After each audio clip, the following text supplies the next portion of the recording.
Dr. Scully, there's a question related to the pharmacokinetics that you described for recombinant ADAM-TS13.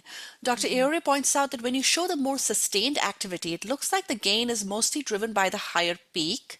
Would more frequent infusions be a more efficient form of administration? And the second part of this is, how large is the variability of pharmacokinetics in the population?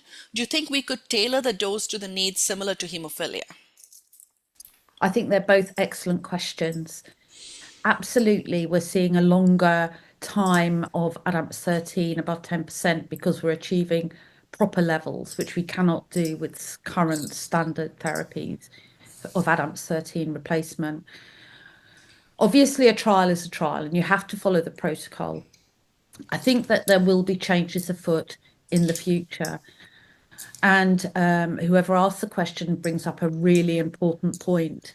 I think that we need to consider more frequent infusions, possibly at a lower dose, trying to achieve an ADAMTS13 near normal. I mean, that's what we want, is normality, to prevent not just acute TTP episodes, which we now know are not as common as we originally thought. But we have to get a lot of things in place, including the way that we give the infusion, home therapy, possibly subcutaneous. That would be the ideal. But I think achieving a much higher ADAMTS13 level with more frequent dosing, possibly lower than that, that we used in the trial, is the way forward.